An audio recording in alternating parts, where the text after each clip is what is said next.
Olá, eu sou o professor Luiz Rezende, começando mais uma aula de administração. Na aula de hoje, eu vou trabalhar com você a função organização. Retomando as aulas anteriores, a organização é uma função administrativa que vem desde o início do século passado.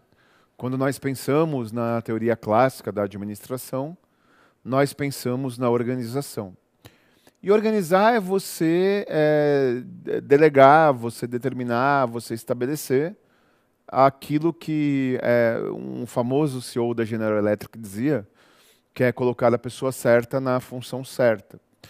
E vamos para o material imediatamente, porque a organização ela tem desdobramentos financeiros, materiais, de pessoas e estruturais e departamentais. Quando se fala de recursos financeiros, se fala de orçamento, e quando se fala de orçamento, se fala de uma matéria específica que flerta com a minha, mas não é especificamente a matéria que eu leciono, que é a administração financeiro-orçamentária. E a administração financeiro-orçamentária, que trata de toda a peça orçamentária, ela dialoga com aquilo que é o propulsor de políticas públicas. Então, deixa eu te dar um exemplo muito claro sobre isso. Vem comigo. A questão orçamentária, a previsão orçamentária, é o que gera a propulsão da atividade do serviço público. Você não pode executar nenhuma função sem previsão orçamentária, né? Então, a administração financeira orçamentária é uma matéria que namora com a minha, que flerta com a minha, mas que não é a matéria que eu leciono. Eu leciono administração geral, pública, gestão de materiais, gestão de pessoas, mas não AFO. Mas existe aquele flerte, existe aquela área de intersecção. Bom, e é normal, né? Quando o professor de Direito Constitucional está lecionando, tem um flerte ali com direito administrativo. Quando o professor de Direito Penal está lecionando, você cita algumas coisas de processo penal, penal parte especial e por aí vai. Bom, nesses termos, nesse sentido, existe um episódio, acho que em 2017, 2018, que foi um episódio que a sociedade não entendeu muito bem. Houve uma procura, a Polícia Federal, ela tinha planejado, e quando a gente fala planejado inclusive a previsão orçamentária, para emissão de passaportes no Brasil. E aí você tem o orçamento destinado para todo o processo. E aí, só que a procura de passaportes deu uma estourada, a taxa Selic estava baixinha, o juros estava baixo, economia incentivando o consumo, né, expansiva. E aí tem as suas consequências, mas enfim. Então as pessoas estavam indo viajar, porque estava barato parcelar, a passagem aérea estava mais barata.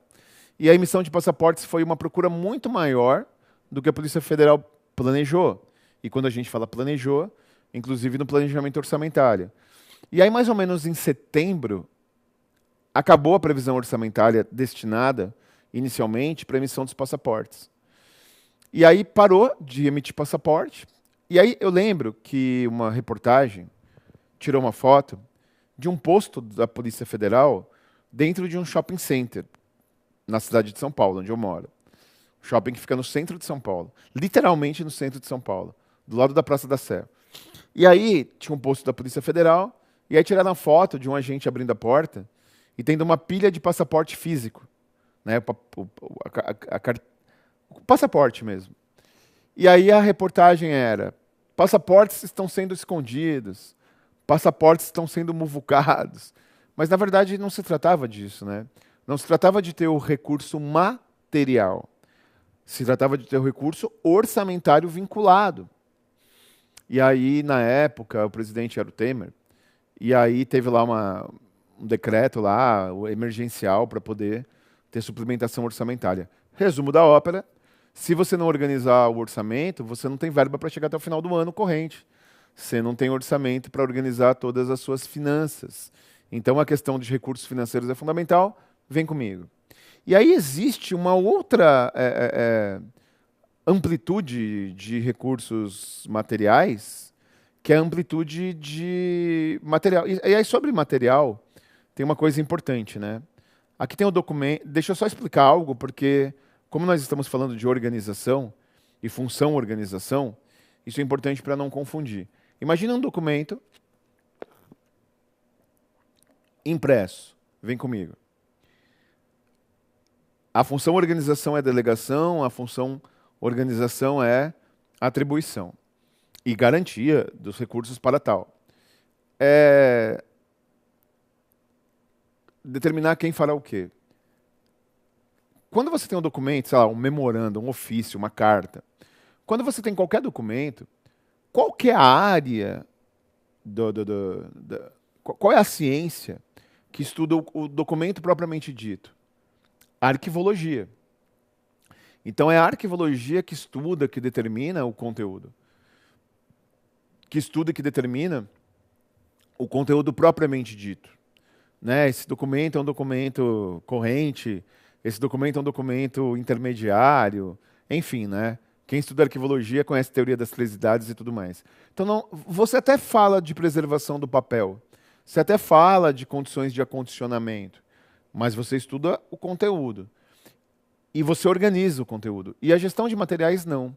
A gestão de recursos materiais, ela pensa no estoque, ela pensa na reposição, ela pensa no método de compra, ela pensa na relação com fornecedores, ela pensa na movimentação de materiais, e isso também tem direta relação com a organização. Tanto é que eu também leciono gestão de materiais, porque, na verdade, é uma derivada de administração. E em alguns editais, gestão de materiais é uma matéria à parte, é uma matéria separada. Em outros editais, está dentro de administração. Então é muito comum você pegar um edital, sei lá, de uma prefeitura, pegar um edital de Correios, Detran, e lá tem noções de administração. E no meio de noções de administração, você encontra tópicos de gestão de materiais, inclusive de arquivologia. Mas é a gestão de materiais que vai determinar a compra do material, que vai determinar a preservação e conservação do material, que vai determinar elementos que são elementos físicos. Isso também é uma abrangência da organização. Voltando. Bom, tem gestão de pessoas, né? Que é uma situação à parte. E eu só vou pontuar um elemento importante dentre os vários de gestão de pessoas que nós trabalhamos em particular nas aulas desse tema. Então, quando nós pensamos em gestão de pessoas, nós pensamos em colocar a pessoa certa no lugar certo. E quando nós pensamos em colocar a pessoa certa no lugar certo, nós pensamos no chá, que é a gestão por competências. Então, vem comigo. Eu preciso organizar competências. Eu preciso distribuir competências. E as competências, elas são advindas do conhecimento técnico, e você terá uma aula disso. São advindas da habilidade empírica, da prática, da habilidade, e são advindas da atitude, da disposição, do querer. Então eu preciso organizar competências justamente para potencializar as competências existentes da forma correta e no lugar correto. Eu já vivi situações no serviço público e na iniciativa privada de você ter uma competência subutilizada. E tem um caso muito clássico disso. Eu tinha uma equipe administrativa da qual eu fazia parte, que nós tínhamos um núcleo de comunicação, um núcleo de esportes e um núcleo cultural. E o núcleo de comunicação, ele cuidava da relação com a imprensa, preparava um jornal local interno.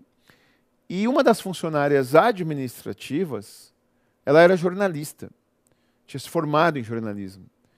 E aí e como não houve gestão por competências, como houve um lapso aí de organização, ela foi destacada para o núcleo esportivo.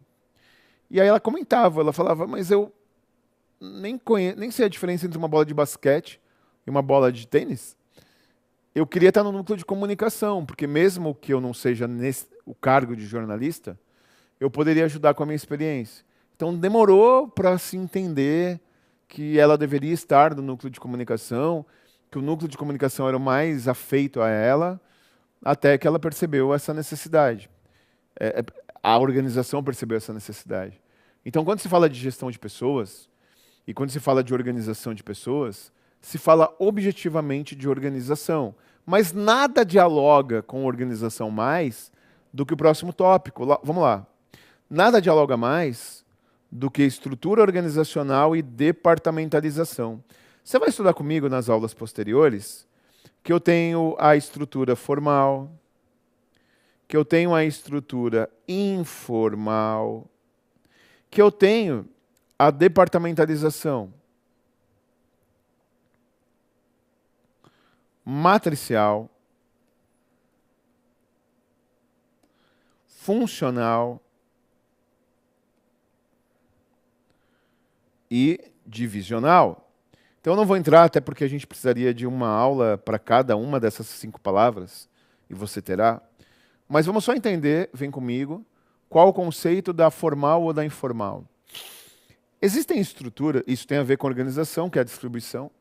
Existem estruturas que são estruturas muito verticalizadas, concentradas em você ter muita chefia, não ter colegiados decisórios, e você ter uma cadeia hierárquica muito grande. Existem organizações mais formais, mais burocráticas, mais weberianas.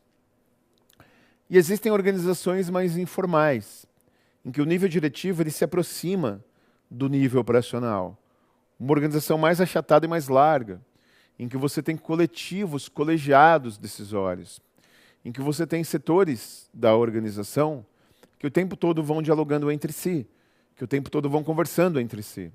Então, essa é uma decisão organizativa mais do que tudo, né?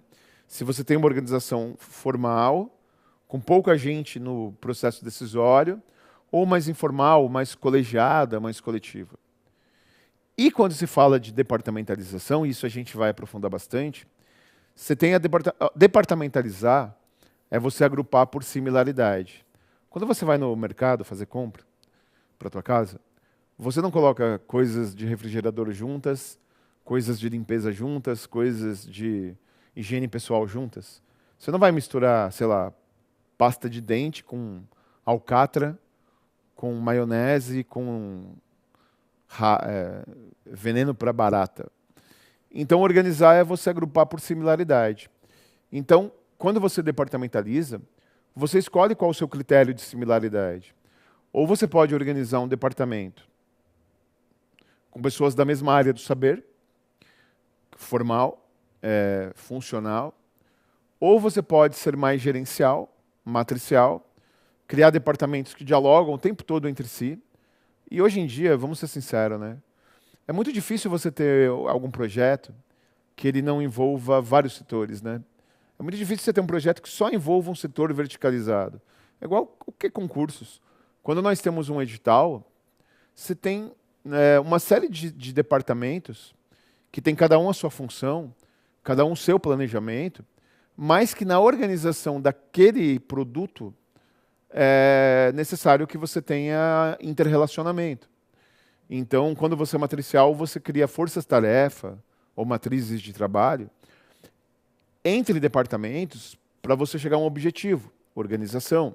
E, finalmente, a divisional. E tudo isso a gente vai detalhando. Essa é uma aula de apresentação da área. E, finalmente, você tem a divisional.